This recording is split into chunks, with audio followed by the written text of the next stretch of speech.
पहले क्या होता था ना, पहले आप फिक्स्ड इनकम में पैसा लगाते थे पहले और रेसिडुअल अमाउंट लगाते थे इक्विटी में।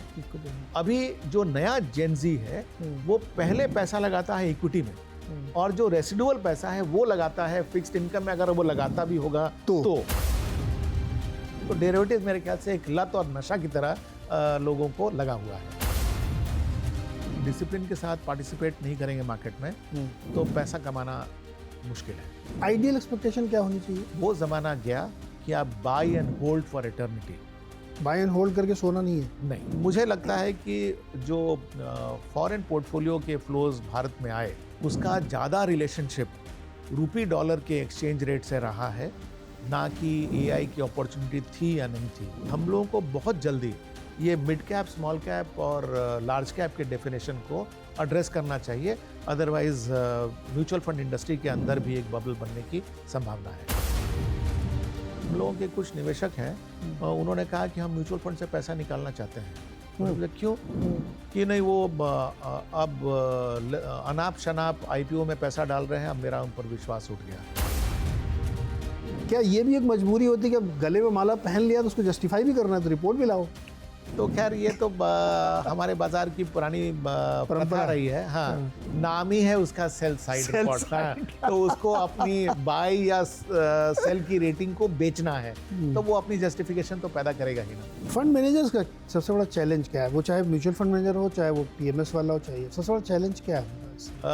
आज के माहौल में अगर आप पूछेंगे तो सबसे बड़ा चैलेंज है इंफॉर्मेशन ओवरलोड। किसी ने मुझको एक बहुत सही संज्ञा दी है, I am an accidental fund manager. हमने जो पोर्टफोलियोज थे एसबीआई म्यूचुअल फंड को, उनको साफ करके वही स्टॉक रखे जो मुझे कंफर्टेबल रखते थे। इन दोनों चीज़ों का परिणाम ये हुआ कि हम लोगों ने 3 साल में 34 अवार्ड जीते।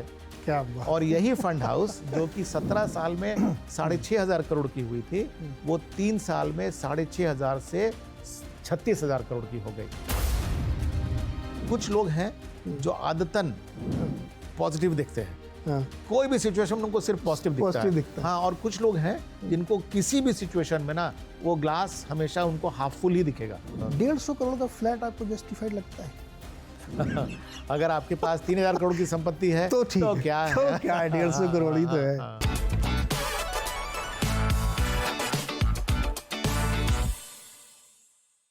नमस्कार दोस्तों, तो आज आपकी मुलाकात होने वाली है संजय सिन्हा जी से, जिनके पास 3 दशक से ज़्यादा का मार्केट का अनुभव है।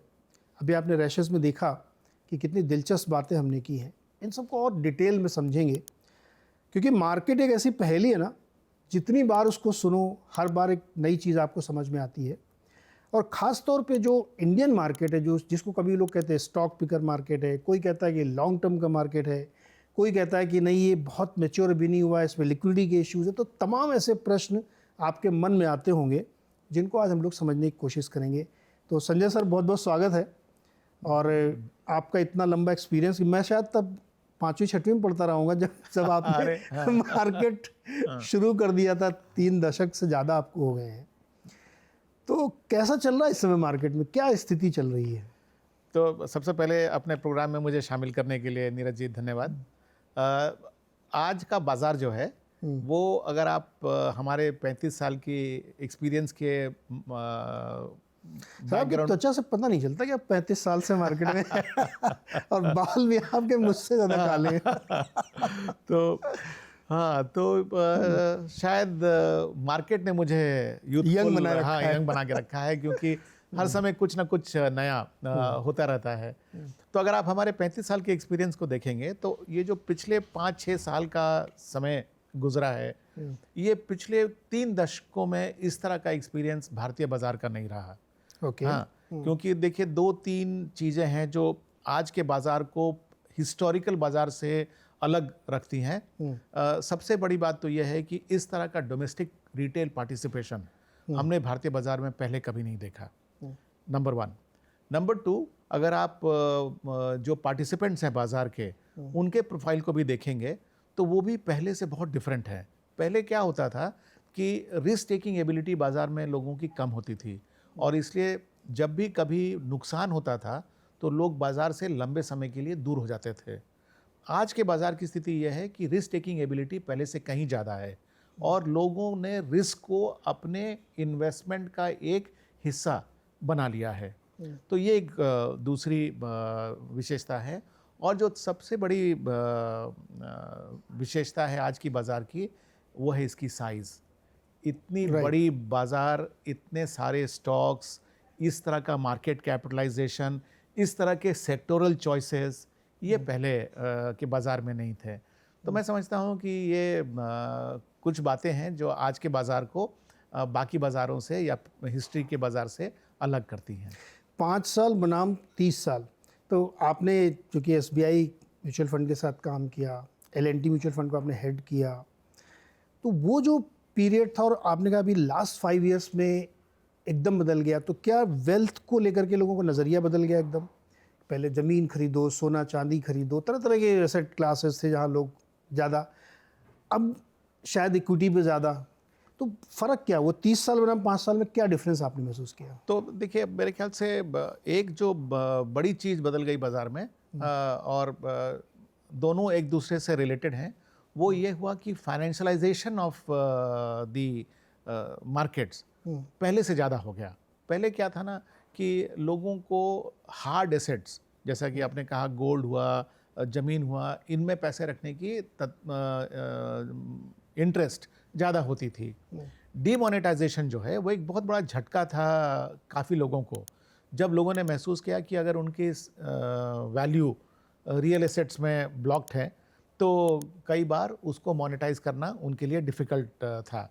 प्लस जिस तरह से जन धन योजना आई और जिस तरह से बैंकिंग सेक्टर ने अपने आप को स्प्रेड किया, तो लोगों ने ये महसूस करना शुरू कर दिया कि अगर आपके पास फाइनेंशियल एसेट्स हैं तो उससे आपकी लिक्विडिटी बहुत ज़्यादा इम्प्रूव हो जाती है। तो ये कुछ चीज़ें हैं जिन्होंने मार्केट को इस तरह का डेप्थ दिया। दूसरी बात ये हुई कि जिस तरह का टैक्स स्ट्रक्चर और जिस तरह का रिटर्न्स आपको फिक्स डिपॉजिट्स या इस तरह के सिमिलर इंस्ट्रूमेंट से मिलते थे, वो इक्विटी के कंपैरिजन में बहुत फीके लगने लगे और लोगों को वो एक ऐसा सोर्स जहाँ से एक अश्योर्ड रेगुलर इनकम मिल सकता था, वो सोर्सेज कम होने लगे। अगर आप देखिए ना, तो पहले पेंशन स्कीम जो हुआ करती थी, सरकारी पेंशन स्कीम, वो आपके लास्ट पे से रिलेटेड हुआ करती थी। अब जो पेंशन स्कीम है वो द न्यू पेंशन स्कीम में आपकी जितनी कंट्रीब्यूशन है उसका जो भी अप्रिसिएशन है उसके बेसिस पर आपको पेंशन मिलेगा। तो ये सब जो बदलाव आया, इसने हमारे मार्केट्स को ज़्यादा डेप्थ और ज़्यादा, आप समझिए कि लोगों का सोचने का तरीका बदला है बाज़ार के प्रति। यानी सोच बदल गई है एसेट क्लासेस को देखने की, उससे रिटर्न कमाने की, और कन्वेंशनल जो तरीके थे कि बैंक में FD कर दो, अब नहीं करते क्योंकि उसमें तो 6.5 मिलता, वो भी टैक्स लगेगा, तो नेट ऑफ टैक्स बहुत कम बनेगा, तो चलो इक्विटी में चलते हैं, थोड़ा रिस्क लेते हैं। हाँ, इवॉल्व हुआ है पूरा ये। इसको थोड़ा और डिकोड करेंगे, लेकिन उससे पहले एक इम्पॉर्टेंट क्वेश्चन ये कि इस समय जो हमारा बाजार है, करंट सिचुएशन में जो है, उसमें बहुत सारे फैक्टर एट प्ले है, तो आप इसमें बुलिश में है, न्यूट्रल है या बेयरिश में? तो आप समझिए कि मैं बुलिश के साइड पर मेरा रुझान ज़्यादा है, इसलिए क्योंकि आज देखिए 14 महीने के बाद हम अपनी प्रीवियस पीक को दोबारा रिक्लेम किए हैं। हाँ, और ये 14 महीने का कंसोलिडेशन का जो पीरियड है वो एक काफ़ी लंबा पीरियड रहा बाज़ार को अपने जो एक्सेसेस हैं उनको रीएडजस्ट करने में। और अगर आप सिंपल तौर पर भी देखिए तो ये जो 4 क्वार्टर गुजरे, इनमें कंपनीज स्थायी तो नहीं रही, उनकी अर्निंग्स में ग्रोथ आया, तो ये 12 महीने में प्राइसेस कम हो गए और अर्निंग्स इम्प्रूव हो गए। तो रिलेटिव तौर पर अगर हमारा प्राइस अर्निंग रेशियो अगर आप अभी देखें तो पहले से ज़्यादा अट्रैक्टिव हो गया। तो इसी के लिए वो मैं समझता हूँ कि एक फाउंडेशन है आज हमारे बुलिश और मेरे बुलिश आउटलुक का। दूसरी बात यह है कि जो ये दूसरी तिमाही गुजरी, इसमें अगर आपने देखा तो अधिकतर कंपनीज के रिजल्ट जो थे या तो एक्सपेक्टेशन के नज़दीक थे या एक्सपेक्टेशन को उन्होंने एक्सीड किया। एंड बहुत क्वार्टर के बाद, 3 या 4 क्वार्टर के बाद पहली बार ऐसा हुआ है कि क्वार्टरली अर्निंग्स के बाद अर्निंग्स की डाउनग्रेड नहीं हुई, इनफैक्ट अर्निंग्स में काफ़ी जगह पर अपग्रेड्स हुई। तो इससे एक ऑप्टिमिज्म बनता है कि शायद हम बॉटम हिट कर चुके, अब हमारे जो अर्निंग्स की ट्रेजेक्टरी है वो अपवर्ड बढ़ेगी। तो ये दूसरा कारण हो गया। तीसरा अगर आप देखें तो पॉलिसी लेवल पे जो एक ठहराव सा आ गया था, लोग कह रहे थे कि ये तो लग रहा है कि जो यूपीए सरकार में उसी टाइप का पॉलिसी पैरालिसिस की स्थिति है, वो स्थिति तो हो गई है। तो लेकिन अगर आप पिछले 6-8 महीनों की डेवलपमेंट्स को देखें तो सबसे पहले तो इनकम टैक्स में छूट दी गई, वो एक बड़ा स्टेप था। उसके बाद जीएसटी में रैशनलाइजेशन किया गया, वो मेरे ख्याल से और भी बड़ा स्टेप था। और तीसरा, जिसको कि आज हम अभी भी डिबेट कर रहे हैं, जो 29 लेबर लॉज को 4 लेबर कोड में मॉडिफाई किया गया, जिसमें कि दोनों पहलुओं को बराबर इंपॉर्टेंस दिया गया, लेबर के इंटरेस्ट को भी और जो लेबर को एम्प्लॉय करते हैं उनके इंटरेस्ट को भी। तो मेरे ख्याल से ये जो पॉलिसी की पैरालिसिस के बाद ये जो फ्रंट एंडेड सरकार के द्वारा पॉलिसी मेकिंग शुरू हुई है, ये एक तीसरा कारण है। हाँ, और इन सब में अगर मैं समझूं कि आइसिंग ऑन द केक, तो आइसिंग ऑन द केक ये है कि अब हमारी इन्फ्लेशन की दर जो है ना, वो अब इतनी तेजी से नीचे आ रही है, ज़्यादा ही नीचे चली गई। हाँ, तो ये जो इन्फ्लेशन की दर जो नीचे आई है, ये दिखा रही है कि हम स्ट्रक्चरली एज एन इकोनॉमी हम अब पहले से बहुत ज़्यादा स्ट्रांग हैं। तो ये सब मिला जुला असर है, इसलिए मैं कह रहा हूँ मैं बुलिश साइड में ज़्यादा टिल्टेड हूँ। ये मुझे समझाइए कि जब इन्फ्लेशन, अब हम लोगों ने जब जोड़ा कि जीडीपी 8.2% और 0.5% इन्फ्लेशन लगाया उसमें, तो नॉमिनल बनी 8.7। एक दौर था जब नॉमिनल बनाने के लिए 5-6% जीडीपी जुड़ती थी, अब वो धीरे धीरे धीरे कम होके अल्ट्रा लो, तो मतलब 0.5 तो पता नहीं कैसे है, वो बहुत ज़्यादा है। तो चूंकि कंपनियों के अर्निंग में नॉमिनल का रोल है, जी हाँ, तो क्या ये मानना ठीक होगा कि चूंकि हमारी नॉमिनल 9% भी नहीं बन रही है, हाँ, तो अर्निंग कैसे जाएगी ज़्यादा? तो उसके साथ ही साथ जो रिलेटेड इशू है नीरज जी, वो ये है कि इक्विटी से आपकी एक्सपेक्टेशन क्या होनी चाहिए। हाँ, तो अगर आप हिस्ट्री में देखें तो एक समय था जब सेंसेक्स की ग्रोथ, लेवल की ग्रोथ में बात कर रहा हूँ, वो 17-18% हुआ करती थी, फिर वो घट के 15% हो गई। जैसे जैसे हमारी इन्फ्लेशन की दर कम होगी, हमारी जो गवर्नमेंट सिक्योरिटीज़ के रिटर्न्स हैं वो भी कम होंगे, तो हमारे इक्विटी के रिटर्न्स के एक्सपेक्टेशन भी कम होंगे। देखिए, at the end of the day equity क्या है? इक्विटी आपके इन्फ्लेशन के लिए एक हेज है ना। तो अगर आपकी इन्फ्लेशन की दर कम होती है तो उसके कंपैरिजन में आपकी इक्विटी के जो रिटर्न्स हैं वो भी कम होते हैं, तो उसमें गलती नहीं है। लेकिन अगर आपकी इन्फ्लेशन की दर ज़्यादा हो और इक्विटी के रिटर्न कम हो तो फिर हमें चिंता होने की ज़रूरत है। तो यानी एक्सपेक्टेशन जो पहले 12-15% का रिटर्न बन ही जाएगा, हाँ, उसको कम कर देना चाहिए। 12-15% का एक्सपेक्टेशन शायद अभी भी गलत नहीं होगा, क्योंकि ये जो अभी हम सब 2% इन्फ्लेशन पर चले गए हैं, अभी अगर आप देखें तो आरबीआई ने अपने इन्फ्लेशन टारगेट को चेंज नहीं किया है। उनका इन्फ्लेशन का टारगेट अभी भी 4% है। लेकिन इन्फ्लेशन बढ़ाने के उपाय कर दिए हैं।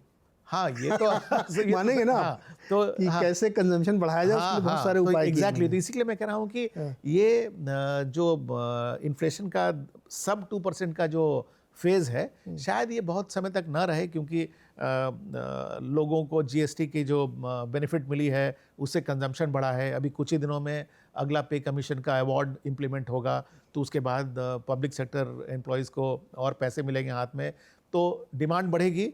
हो सकता है कि उसके साथ साथ इन्फ्लेशन की दर बढ़े। तो अभी भी मैं समझता हूँ कि 10-12% इक्विटी रिटर्न की एक्सपेक्टेशन अभी भी आप रख सकते हैं। 10-12% की, 10 से 12% के बीच में रख सकते हैं। क्योंकि देखिए, थ्योरेटिकली तो आप ये मानेंगे ना कि सरकार ने भी और आरबीआई ने भी कोट एंड कोट मार्केट चले इसकी व्यवस्था करी है। हाँ, ऑब्जेक्टिव शायद मार्केट चलाने की ना हो। हाँ, मतलब ये सिर्फ लगा कोट एंड कोट, उसको उसी उसमें समझिए कि हमने एक फ्रेज के रूप में कहा है।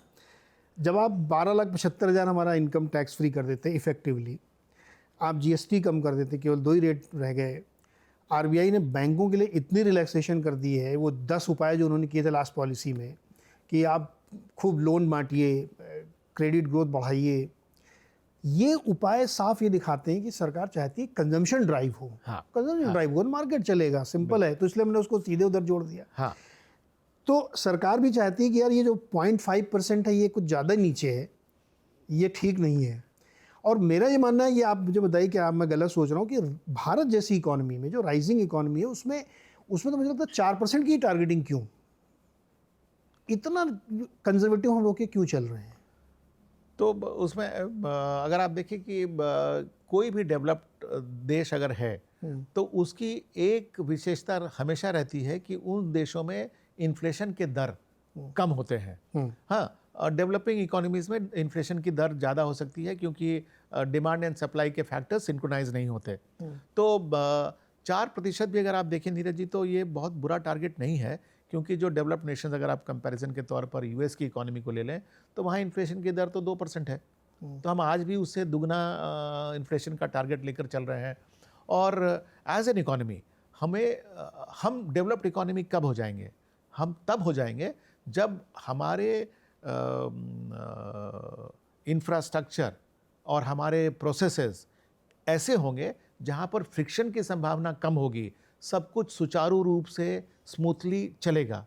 इस सिचुएशन में इन्फ्लेशन का दर ऊपर जाना, ये एक्सपेक्ट करना शायद उचित ना होगा। जब डिमांड और सप्लाई अच्छी तरह से मैच करेंगे तो फिर इन्फ्लेशन की दर नीचे ही रहेगी, तो फिर वो मैच भी करेगी, उसके मैच साथ भी करेगी, नीचे आएगी। ओके, तो संजय सर, हम लोग अब वो पहले वाला क्वेश्चन पे चलते हैं कि जो रिटेल के हमारे जो जेंजी वाले लोग आ गए हैं, 12, 15, 20 करोड़ पहुंच रहे हैं, सेबी चेयरमैन तो कह रहे हैं कि 5 साल में दुगना हो जाएंगे। हो भी सकता है, है ना? हो सकता है ना? तो आप सोचिए, इतनी बड़ी तादाद में जो लोग आ रहे हैं, इनकी साइड, चूंकि आपने 30 साल के साथ साथ रिटेल के साथ बहुत क्लोज रिलेशनशिप रखा है, इनके विचार में क्या चेंज आ रहा है? जैसे दुनिया चिल्लाती रहे कि बड़ा महंगा आईपीओ है, कोई फर्क नहीं पड़ता, 100 गुना सब्सक्राइब होता है, उसमें रिटेल वाला पोर्शन भी खूब भयंकर सब्सक्राइब होता है, 90% एफएनओ में लोग लॉस करते हैं, फिर भी खूब दबा के ट्रेडिंग होती रहती है। ये जो चेंज है इन्वेस्टर कम ट्रेडर के माइंडसेट में, जो कि वॉलेंट्री नहीं इनवॉलेंट्री इन्वेस्टर बनते हैं बाद में, वो क्या चेंज है? वो सही रास्ते पे है कि नहीं? तो देखिए, बाजार में हाँ, सिर्फ एक ही टाइप के लोग नहीं होते। मैं मानता हूँ कि बाजार में 3 टाइप के लोग होते हैं। हाँ, एक कैटेगरी है जिसको कि मैं समझता हूँ कि वो ट्रेडर है। हाँ, इन द सेंस कि वो इंट्राडे अपनी पोजीशन लेता है और उसी दिन उसको रिवर्स कर देता है, ये एक कैटेगरी हुआ। दूसरा कैटेगरी है वो स्पेक्युलेटर है, जिसको कहीं से कुछ खबर मिली और वो उस बेसिस पर एक छोटे समय के लिए 2 दिन, 3 दिन, 5 दिन या मे बी 8 से 10 दिन का एक पोजीशन लेता है, वो स्पेक्युलेट करता है। तीसरा जो सेगमेंट है वो है इन्वेस्टर का, जो कि लंबे समय के लिए अपने इन्वेस्टमेंट को बाजार में उतारता है। तो बाजार में ये तीनों एक साथ पार्टिसिपेट कर रहे हैं। कहाँ पर कौन ट्रेडर से स्पेक्युलेटर बन जा रहा है, कौन स्पेक्युलेटर से इन्वेस्टर बन जा रहा है, वो मुश्किल है पता करना। जरूरी नहीं है कि आप सिर्फ एक ही कैटेगरी में हो, कुछ तीनों में हो सकते हैं। हाँ, कुछ स्टॉक्स के लिए आप ट्रेडर हो सकते हैं, कुछ स्टॉक्स में आप स्पेक्युलेटर हो सकते हैं और कुछ स्टॉक्स में आप इन्वेस्टर हो सकते हैं। तो एक ही आदमी ये तीनों सेगमेंट में पार्टिसिपेट कर सकता है। लेकिन एक चीज जो है, जो पहले से बदल गया है मेरे ओपिनियन में। पहले क्या होता था ना, पहले आप फिक्स्ड इनकम में पैसा लगाते थे पहले, और रेसिडुअल अमाउंट लगाते थे इक्विटी में। अभी जो नया जेनजी है वो पहले पैसा लगाता है इक्विटी में, और जो रेसिडुअल पैसा है वो लगाता है फिक्स्ड इनकम में, अगर वो लगाता भी होगा तो हाँ। तो ये बदलाव पहले से ज़्यादा दिख रहा है। दूसरा जो आपने मुद्दा उठाया, वो फ्यूचर्स एंड ऑप्शंस और डेरिवेटिव्स में पार्टिसिपेशन का, तो देखिए, मैं समझता हूँ कि ये जो सेगमेंट है ना, ये ट्रेडर और स्पेक्युलेटर का मिला जुला सम्मिश्रण है। ये इन्वेस्टर तो डेफिनेटली नहीं है, क्योंकि हमारी फ्यूचर्स एंड ऑप्शंस की एक्सपायरी ही 1 महीना के अंदर होती है, तो वो आपके इन्वेस्टमेंट के टाइम होराइजन को डिसाइड कर देती है। और वीकली भी होती है सर। हाँ, वीकली भी होती है आजकल। हाँ, वीकली भी होती है। इसी के लिए मैंने कहा कि मैक्सिमम अगर आप हैं तो एक महीना के लिए, अदरवाइज आप 1 महीना में, 1 वीक में अपनी पोजीशन सल्टा रहे हैं। तो उसमें क्या है ना कि ये हमारे ख्याल से एक एडिक्शन और एक नशा सा है। हाँ, जिसमें आपको एक बार नशा लग गया तो शायद वो लत के रूप में आप उसमें उलझ गए हैं। क्योंकि अगर आप सेबी की स्टैटिस्टिक्स देखिए, जो पब्लिक हैं, कि डेरिवेटिव्स में 9 में से 10 निवेशक पैसा गंवाते हैं, और जो पैसा कमाते भी हैं, उसमें से 50% वो कॉस्ट में दे देते हैं। तो ये सब डेटा अगर आपके सामने रखा गया है तब भी आप पार्टिसिपेट कर रहे हैं, तो ये तो वही हुआ ना कि सिगरेट के पैकेट में लिखा हुआ है cigarette smoking is injurious to health, it can cause cancer, but लोग तब भी सिगरेट पीते हैं। तो डेरिवेटिव मेरे ख्याल से एक लत और नशा की तरह लोगों को लगा हुआ है। लत खैर लत बहुत बुरी चीज़ होती है, लेकिन लगी है तो लगी है। इस पर एक सवाल और, जी, ये क्या साइकोलॉजी प्ले करती है इस लत के पीछे? ये शायद ये प्ले करती होगी कि यार किसी ने तो बनाया, फोमो हो गया, यार चार्ट में कुछ तो दिख रहा है, बन तो रहा है, ब्रेकआउट हो गया है। ये लत को साइकोलॉजिकली कैसे डिकोड करते हैं आप? तो आप जैसे सेमिनार में गए, हाँ आपको समझाना हुआ, हाँ, तो कैसे समझाते हैं कि यार ये इसके पीछे के मनोविज्ञान क्या है? देखिए इसके पीछे की मनोविज्ञान मेरे ख्याल से है ग्रेटिफिकेशन। हाँ, कई बार ऐसा होता है जैसे कि हम सभी जानते हैं कि बहुत ज़्यादा मीठा खाना हाँ अच्छा नहीं है, लेकिन जब हम मीठा खाते हैं ना तो हमको बहुत अच्छा लगता है। हाँ, तो वो स्वाद हमको उस क्षणिक प्लेजर के लिए, हाँ, हम ये नहीं सोचते कि ये हमको लंबे समय में हमको फ़ायदा नहीं पहुंचाएगा। तो मेरे ख्याल से वो जो इंस्टेंट ग्रेटिफिकेशन की फीलिंग है ना, हाँ, जो कि अगर आप देखें नीरज जी, हेल्दी हैबिट्स में भी होता है। जैसे अगर आपको दौड़ने की आदत है तो जब आप दौड़ के आते हैं तो आपकी बॉडी में जो हार्मोन्स पंप होते हैं तो उससे भी आपको एक अच्छी फीलिंग आती है। हाँ, तो इसी तरह की फीलिंग कभी कभी कुछ नेगेटिव फैक्टर से भी आती है, लेकिन वो ग्रेटिफिकेशन की जो फीलिंग है ना, जो आपको लगता है कि हाँ अरे हमने इस पोजीशन में कुछ पैसे कमाए, हाँ, तो वो ग्रेटिफिकेशन ओवर शैडो कर देता है इस बात को कि आप कई सारे पोजीशन में तो अपने पैसे गंवा रहे हैं। वो उस पर वो हावी हो जाता है और इसीलिए उसको कर जाते हैं। तो पैसा बनाना आसान है कि बड़ा कठिन है? हमसे मार्केट में, हाँ, हमसे पूछेगा नीरज जी, तो अगर आप डिसिप्लिन के साथ पार्टिसिपेट नहीं करेंगे मार्केट में तो पैसा कमाना मुश्किल है। डिसिप्लिन मतलब? डिसिप्लिन में 3 बातें आती हैं। हाँ, सबसे पहला कि आपको अपने एक्सपेक्टेशंस को पहले डिफाइन करना चाहिए। कई बार ऐसा होता है ना कि हम बाज़ार में कूद जाते हैं बिना अपने एक्सपेक्टेशन को डिफाइन किए हुए, कि चलो बाज़ार में घुस जाते हैं, मेरा पैसा दुगना हुआ तो भी अच्छा, 3 गुना हुआ तो भी अच्छा। हम ये नहीं सोचते कि अगर 12 या 15% हुआ तो क्या वो अच्छा है।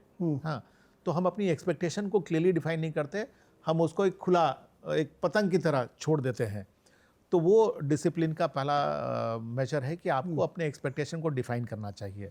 कि अगर आपको मान लीजिए कि आपने बाज़ार में प्रवेश किया और आपकी एक्सपेक्टेशन 15% है, 15% अगर आपके रिटर्न बन गए तो you should be satisfied and then. Ideal expectation क्या होनी चाहिए? आइडियल एक्सपेक्टेशन होना चाहिए जो भी risk free rate of return है, हाँ, उससे 4 या 5% ज़्यादा। हाँ, 12 ओके, 12% का आइडियल एक्सपेक्टेशन है, होना चाहिए। ये रैशनल एक्सपेक्टेशन है, ताकि समय समय के साथ, देखिए आपकी risk free rate of return समय समय के साथ बदलते रहेगी। इन्फ्लेशन की दर नीचे जाएगी तो risk free rate of return भी नीचे आएगा, तो फिर आप उस पर प्रीमियम भी जोड़ देंगे तो आपकी रिटर्न के एक्सपेक्टेशन कम होंगे। और ये कितने समय में हम देखें 12%? आप अगर आज के कॉन्टेक्स्ट में ले रहे हैं तो आपको ये एक्सपेक्टेशन 3 से 5 साल का होराइजन पे लेना चाहिए, क्योंकि अगले 3 से 5 साल में risk free rate of return बदल सकता है, तो आपके रिटर्न के एक्सपेक्टेशन भी बदलने चाहिए। 12% बिल्कुल हो, कम से कम 3 साल का एवरेज 12% रिटर्न या 5 साल का, क्योंकि जहां तक आपकी विजिबिलिटी है इस risk free rate of return की, उतना ही आप लेके चलें। तो डिसिप्लिन का पहला हिस्सा ये है कि आप अपने एक्सपेक्टेशंस को रेशनलाइज करिए। हाँ, वो है 12%, और उसको भी आप 3 ईयर या 5 ईयर पे एनुलाइज करके देखें। बिल्कुल। अब दूसरा है आपकी यूनिवर्स। ओके, हाँ, देखिए मार्केट तो बहुत बड़ा है, हाँ, और मार्केट में कई तरह के स्टॉक्स हैं, कई सेक्टर्स हैं। ये समझना कि हम सारे सेक्टर्स को समझ पाएंगे और उन सेक्टर्स के स्टॉक्स का चुनाव कर पाएंगे, ये तो प्रैक्टिकल नहीं है। कुछ अगर इंजीनियरिंग बैकग्राउंड के हैं तो वो इंजीनियरिंग कंपनी अच्छा से समझ पाएंगे, अगर आप मेडिकल बैकग्राउंड के हैं तो आप शायद फार्मास्यूटिकल कंपनी को अच्छा समझ पाएंगे, आप अगर एवरेज ग्रेजुएट हैं तो आप शायद कंज्यूमर ओरिएंटेड कंपनीज को समझ पाएंगे।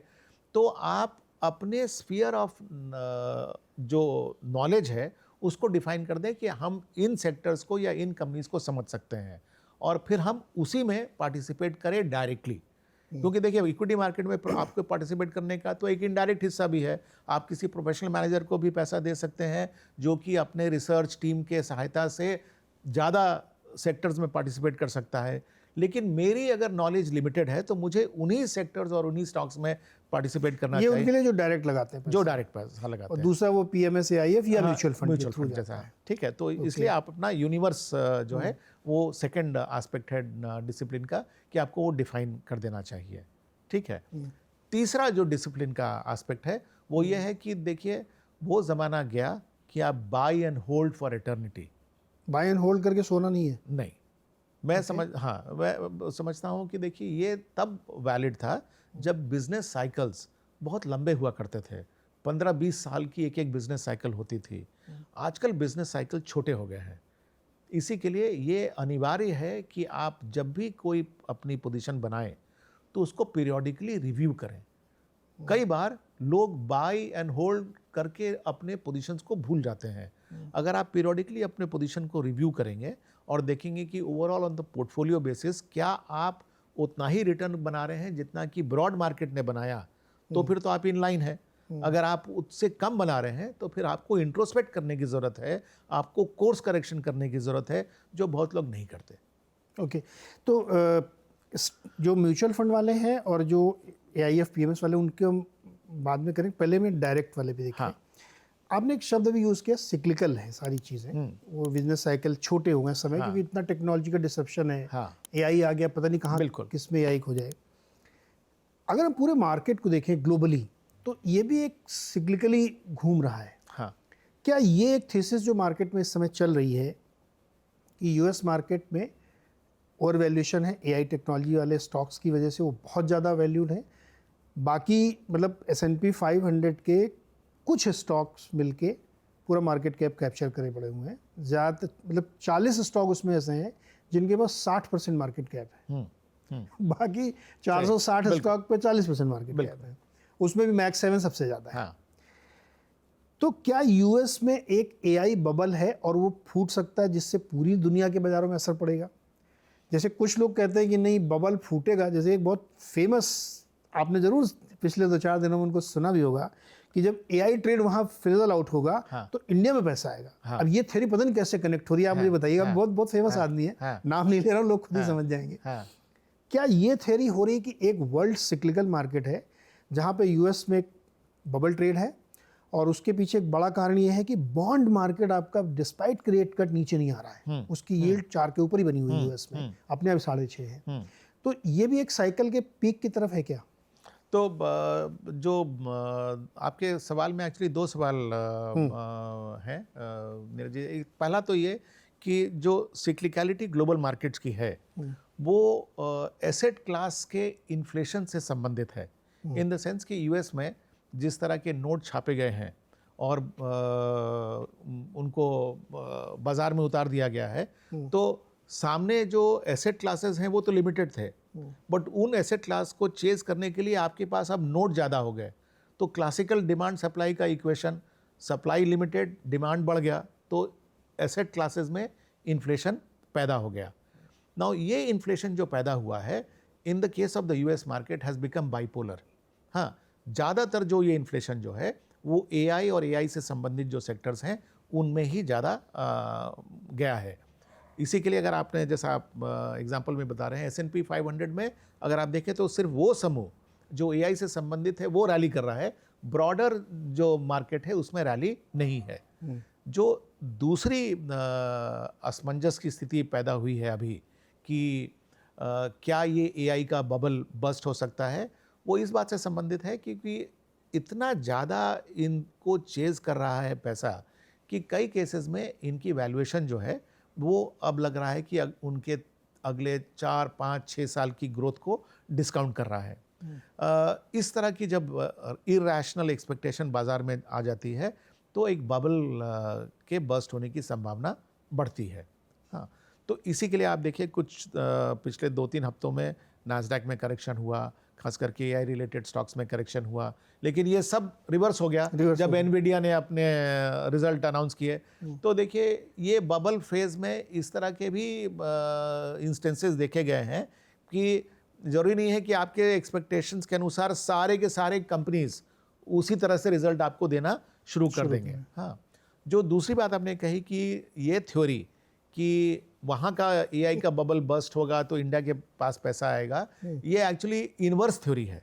इनवर्स इसलिए है कि लोग कह रहे हैं कि इतने साल, पिछले 1.5-2 साल में जो भारत में सेलिंग हुई वो इसलिए हुई क्योंकि हमारे पास एआई सेक्टर के कोई स्टॉक्स थे ही नहीं देने के लिए, तो यहाँ पर पैसा आता कैसे?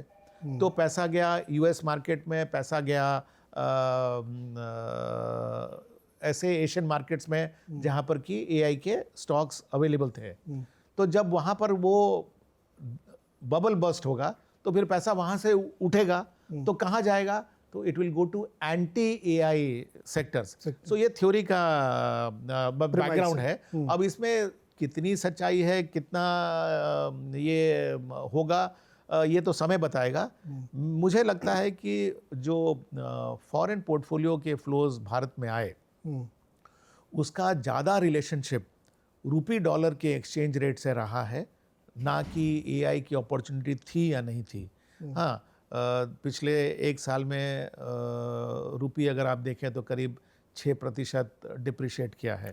तो अगर मैं विदेशी निवेशक हूँ और मुझे दिख रहा है कि इस देश की करेंसी डिप्रिशिएट करने वाली है, तो मैं 100 रुपया लगाऊंगा और उस देश की करेंसी अगर साल भर में 6% डिप्रिशिएट करेगी तो बिना कुछ किए भी मेरी 100 रुपये की वैल्यू 94 रुपीज़ हो जाएगी। तो मैं समझता हूँ ये ज़्यादा बड़ा कारण रहा फॉरेन पोर्टफोलियो फ्लोज के नेगेटिव होने का। और आज कुछ पोर्टफोलियो फ्लोज न्यूट्रल हो रही हैं या पॉजिटिव हो रही हैं, तो इसका कारण ये भी है कि अब देखिए 90 रुपीज़ टू $1 पर रेजिस्टेंस है। हाँ, हम उतना उस लेवल को क्रॉस नहीं कर रहे हैं। तो अगर हम उस लेवल पर ठहर गए और करेंसी में स्टेबिलिटी आ जाती है तो मेरे ख्याल से फॉरेन पोर्टफोलियो फ्लोज स्टेबल या पॉजिटिव भी हो सकते हैं।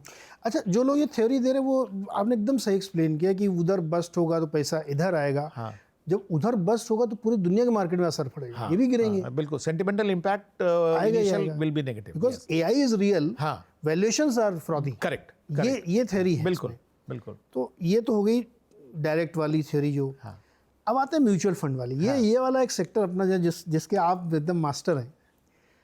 75 लाख करोड़ की अपनी इंडस्ट्री हो गई है। बिल्कुल।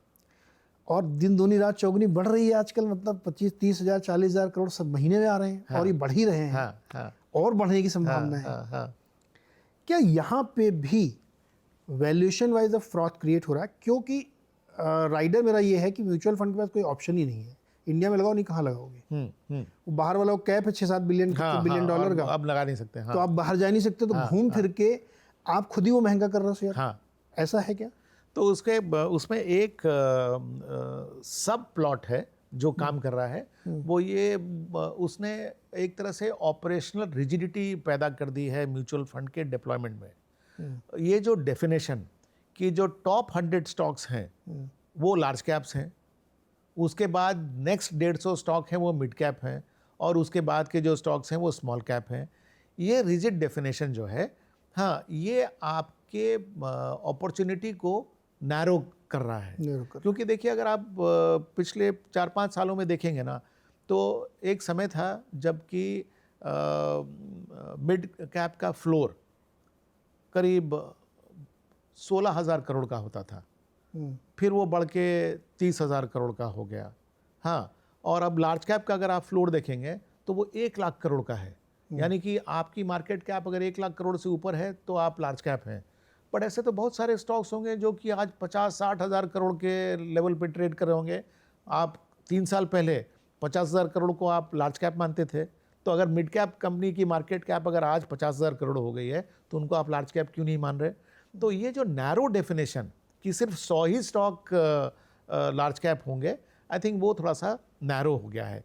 जब तक आप इस नैरो डेफिनेशन को चेंज नहीं करेंगे तो फिर आपकी फील्ड जो है ना वो नैरो रहेगी, और आपकी शॉट मारने की क्षमता जो है, जिसको कि अगर हम ट्रांसलेट करें, जो इनफ्लोज आ रहा है वो तो ज़्यादा आ रहा है, तो हम वही इनफ्लोज को अगर हम उसी लिमिटेड नंबर ऑफ स्टॉक्स में इन्वेस्ट करेंगे तो फिर वो डिमांड सप्लाई का मिसबैलेंस हो सकता है। सो मेरे ख्याल से हम लोगों को बहुत जल्दी ये मिड कैप, स्मॉल कैप और लार्ज कैप के डेफिनेशन को एड्रेस करना चाहिए, अदरवाइज म्यूचुअल फंड इंडस्ट्री के अंदर भी एक बबल बनने की संभावना है। क्योंकि बहुत सारे ऐसे स्टॉक आए हैं, आपने देखे होंगे, आईपीओ लेके आए, हाँ, लॉस मेकिंग है, हाँ, लेकिन आते ही वो इतने बड़े हो गए हाँ, कि वो इंडेक्स में चले गए। हाँ, तो अब घूम फिर के फिर आप उसी को खरीदेंगे। म्यूचुअल फंड वाले भी मजबूरी है कि अच्छा एक बेच रहा दूसरा खरीदे, वही महंगा भी कर रहे हैं तो और वही चिंता भी बन रही है। सही। तो उस कॉन्टेक्स्ट में नीरज जी मैं आपको बताऊं, हम लोगों के कुछ निवेशक हैं, उन्होंने कहा कि हम म्यूचुअल फंड से पैसा निकालना चाहते हैं। उन्होंने पूछा क्यों? कि नहीं वो अब अनाप शनाप आईपीओ में पैसा डाल रहे हैं, अब मेरा उन पर विश्वास उठ गया है। हाँ, सो इस तरह की फीलिंग अगर निवेशक में आने लगेगी तो फिर कॉन्फिडेंस हिल जाएगा ना। एक्चुअली नेक्स्ट क्वेश्चन भी मेरा इसी तरफ जा रहा था। अच्छा, ओके। अच्छा कि आपने उसको प्रिल्यूड कर तो लिया। हम खुद सरप्राइज थे कि देखिए लोग इस बारे में सोचते हैं कि मैं म्यूचुअल फंड को पैसा दे रहा हूँ, म्यूचुअल फंड वो पैसा कहाँ लगा रहा है, ये मेरी जिम्मेदारी है। तो अगर वो सही नहीं लगा रहा है तो मुझे म्यूचुअल फंड से पैसा निकाल लेना चाहिए। हाँ, तो ये मजबूरी मुझे बताइए। अभी एक रिसेंट का आईपीओ है, हाँ, नाम ले सकते हैं क्योंकि लिस्ट भी हो गया है, लेकिन स्टॉक पर से कोई बात नहीं है, लेंसकार्ट की बात मैं कर रहा हूँ। उसको लेकर के बहुत बुराई हुई ना, सोशल मीडिया पे 2 ग्रुप बन गए। जो सपोर्टर ग्रुप था वो कुछ नहीं बोल रहा था, वो चुप था। हाँ, और जो विरोधी वाला ग्रुप था उसने बड़े बड़े थ्रेड लिख डाले। हाँ, और जब उसकी एंकर बुक आई तो मतलब हुज हू में कोई बचा नहीं जिसने लगाया, और जिसने एक आध ने नहीं लगाया हाँ, वो चुपचाप तक भी मैंने नहीं लगाया, मैं बताऊंगा भी नहीं। हाँ, हाँ, एक ने तो लगाने के बाद सफाई भी दी। हाँ, ठीक है, हाँ। ये क्या मजबूरी है म्यूचुअल फंड की? क्यों लगाया आपने? भाई आपको नहीं लगाना चाहिए, बहुत सारे लोग नहीं लगाते हैं। तो देखिए Compulsion। अंग्रेजी में एक कहावत है, beauty lies in the eyes of the beholder. तो अगर आप सोशल मीडिया के डिस्कशन से आगे जाएं तो देखिए सोशल मीडिया पर भी इस पर्टिकुलर इशू के फॉर एंड अगेंस्ट आर्ग्यूमेंट्स दिए गए और दोनों आर्ग्यूमेंट्स में दम है। हाँ, एक जो आर्ग्यूमेंट सबसे ज़्यादा प्रेवलेंट रहा अगेंस्ट, वो था कि इनकी वैल्यूएशन बहुत ज़्यादा है। ठीक है, लेकिन इनकी जो खुद की महत्वाकांक्षा है, इनकी ग्रोथ की, और अगर आपने एक्सपीरियंस किया हो इनके प्रोडक्ट एंड सर्विसेज को, तो आपको लगता है कि शायद they might have a winning strategy. Okay, लेकिन ये अपने वैल्यूएशन को जस्टिफाई करेंगे कि नहीं करेंगे वो समय बताएगा। क्योंकि आज के वैल्यूएशन पर देखिए, इक्विटी में हम जब भी पैसा लगाते हैं, हाँ, हम पास्ट के वैल्यूएशन पर 100% बेसिस तो पैसा नहीं लगाते। हम तो फ्यूचर के कैश फ्लो को डिस्काउंट करके आज की वैल्यू देखते हैं, तब हम पैसा लगाते हैं। तो बहुत कुछ निर्भर करेगा नीरज जी कि वो फ्यूचर में क्या वो एग्जीक्यूट कर पाएंगे जैसा फॉर वाले कैंप के लोग एक्सपेक्ट कर रहे हैं कि नहीं। हाँ, अगर वो नहीं कर पाए तो जो अगेंस्ट वाले कैंप के लोग हैं वो अपना झंडा फहरा के कह सकते हैं कि देखो मैंने कहा था ना। अब इसमें एक सवाल ये आता है कि एंड ऑफ द डे तो अर्निंग है, कमाई है, जो आपने कहा कि वही वो आनी चाहिए, बाकी आप बातें क्या कर रहे हो। वैल्यूएशन एक ऐसा पैरामीटर है जो सारे लोग कहते हैं कि भाई बाज़ार महंगा नहीं होना चाहिए, वैल्यू, ग्रोथ स्टॉक भी खरीदो लेकिन वैल्यू भी देख लो, क्योंकि किसी चीज़ की आप कितनी कीमत देंगे। आप चूँकि बिहार से ताल्लुक़ रखते हैं, वहाँ बहुत लोग आईएएस बनते हैं, है ना, फैक्ट्री आईएएस की। तो कोई लड़का जो पहली क्लास से लेकर के 10वीं क्लास तक टॉपर रहा अपने कक्षा में, हमेशा फर्स्ट आया, फर्स्ट पोजीशन पे था, वो कह रहा है कि मैं यहाँ से और 6 साल मेहनत 8 साल करके मैं आईएएस बन जाऊँगा। हाँ, ये मेरा विज़न है। और आप मेरा ट्रैक रिकॉर्ड देख लो, हाँ, फर्स्ट से लेकर 10th तक मैं फर्स्ट ही आया हूँ। हाँ। क्या आप उसको आईएएस की वैल्यूएशन आज देंगे उसके इस बात पे खाली कि वो 10 साल से फर्स्ट आ रहा है? तो देखिए, अगर आप उसको आईएएस की वैल्यूएशन नहीं देंगे तो यूपीएससी के आईआरएस की मतलब यूपीएससी में करीब 900 लोगों को लिया जाता है। ऑल इंडिया सर्विसेज को छोड़ दें, आईएएस या आईपीएस को, तो बहुत सारे सर्विसेज हैं। तो जिसकी अब तक की ट्रैक रिकॉर्ड इस तरह की सक्सेस वाली रही है, तो उससे उम्मीद की जा सकती है कि कम से कम वो एक सेटिस्फैक्टरी परफॉर्मेंस करेगा। अब वो आईएएस बनेगा कि नहीं, वो मतलब आईएएस तो हो गया ना बिल्कुल पीक, तो वो कह रहा है कि मेरे को वही वैल्यूएशन चाहिए। हाँ, तो ये अच्छा, बहुत इंटरेस्टिंग डिस्कशन ये था। और उसके बाद से देखिए उस पर रिपोर्ट्स भी आने लगी हैं। हाँ। क्या ये भी एक मजबूरी होती है कि अब गले में माला पहन लिया तो उसको जस्टिफाई भी करना है, तो रिपोर्ट भी लाओ? तो खैर ये तो हमारे बाजार की पुरानी प्रथा रही है। हाँ, कि इसी के लिए अगर आप देखें तो जो सेल साइड की रिपोर्ट आती है, हाँ, लोग उसको थोड़े, what is the right word, pinch of salt. हाँ, with a pinch of salt लोग लेते हैं। हाँ, कि देखिए नाम ही है उसका सेल साइड रिपोर्ट। हाँ, तो उसको अपनी बाय या सेल की रेटिंग को बेचना है, तो वो अपनी जस्टिफिकेशन तो पैदा करेगा ही ना। Correct correct. एक सवाल और सर, म्यूचुअल फंड इंडस्ट्री में क्या साइज चूंकि काफ़ी बड़ा हो गया है ना, 75 lakh crore is huge size. Yes. तो म्यूचुअल फंड मैनेजर्स के सामने एक ये चुनौती है कि अब चूंकि उनके साइजेस बहुत बड़े हो गए हैं, तो वो ग्रोथ या वैल्यू ढूंढने के बजाय केवल अपना रिटर्न प्रोटेक्ट करने की स्ट्रेटजी पर काम कर रहे हैं कि बस 10-12% कैसे करके बना लो, ज़्यादा दिमाग मत लगाओ कि 17-18 चक्कर में 9 हो जाए। क्या ऐसी एक ट्रेंड हो रही है क्या? क्योंकि ज़्यादातर हम देखते हैं फंड हाउसेज में, अब अंडरलाइन एसेट देखिए उनकी कहाँ कहाँ खरीद रखा है उन्होंने, तो बहुत सिमिलैरिटी मिलती है उसमें। लार्ज कैप टिल्टेड दिखेगा just to protect the return, not to find a growth stock. क्या ये हो रहा है? मेरे ख्याल से नोइंगली ऐसा नहीं होगा। हाँ, क्योंकि एक प्रेशर म्यूचुअल फंड मैनेजर्स पर हमेशा रहता है कि उनको इंडेक्स को आउट परफॉर्म करना है। तो एक समझिए कि ये हाइजीन फैक्टर है कि इतना तो उनको करना ही है। हाँ, और इसके ऊपर जो वो रिटर्न पैदा करेंगे वो काफ़ी हद तक डिपेंड करता है कि उनकी स्टॉक्स पिकिंग स्किल कैसी है, उन्होंने स्टॉक्स को किस साइकिल में पकड़ लिया है। देयरफॉर दैट अल्फा जो वो लाते हैं, हाँ, वो उनके उसके लिए उनको रिस्क लेने की ज़रूरत है। हाँ, तो अगर आप पर इंडेक्स आउट परफॉर्मेंस की प्रेशर है और साथ ही साथ पीयर आउट परफॉर्मेंस का भी एक चैलेंज है, तो आप चाहेंगे ना कि कम से कम एक टेरिटरी तो कैप्चर कर लें, कि कम से कम इंडेक्स रिटर्न को तो हम कैप्चर करके रखें, क्योंकि पीयर में आप अगर महारथी हैं तो कोई आपसे बड़ा महारथी भी हो सकता है। और इनमें भी अगर आप देखें नीरज जी, तो ऐसा भी नहीं है कि कोई ऐसा अर्जुन है बाजार में जो 10 साल तक मछली की आंख पर निशाना साधते गया और नंबर 1 की पोजीशन पर रहा। Top ranking fund managers, top ranking funds बदलते रहे हैं।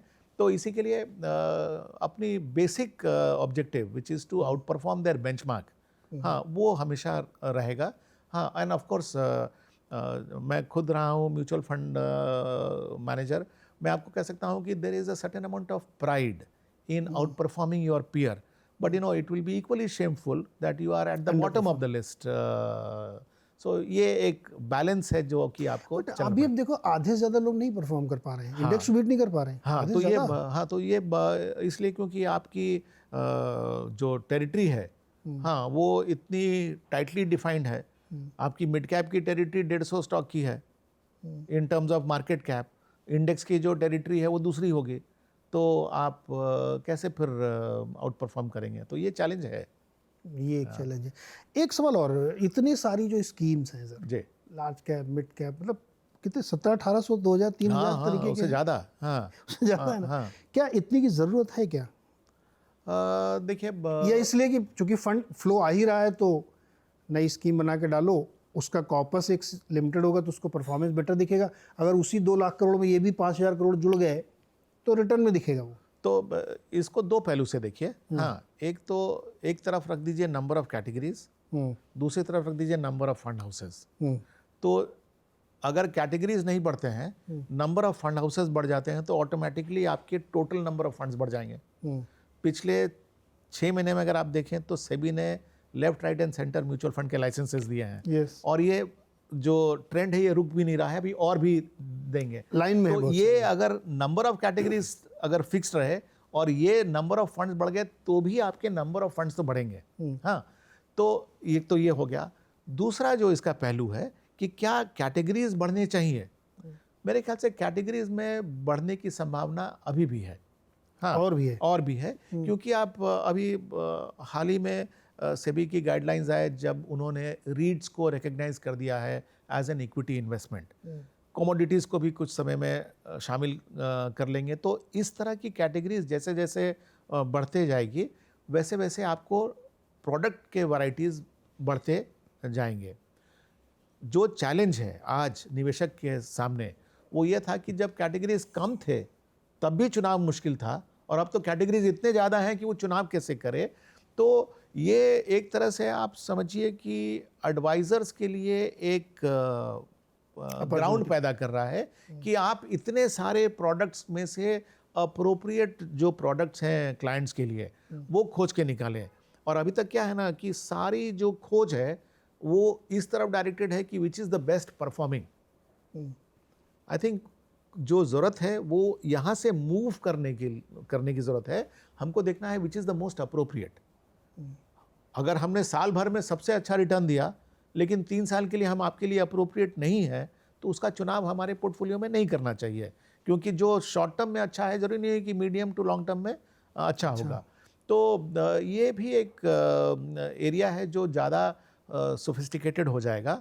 अनफॉर्चुनेटली अभी सिचुएशन ये है कि सेबी की जो गाइडलाइंस हैं फॉर RIA इन्वेस्टमेंट एडवाइजर्स के लिए वो इतने ज़्यादा स्ट्रिक्ट हैं कि वो नए लोगों को इस एरिया में आने से डिस्करेज कर रही है।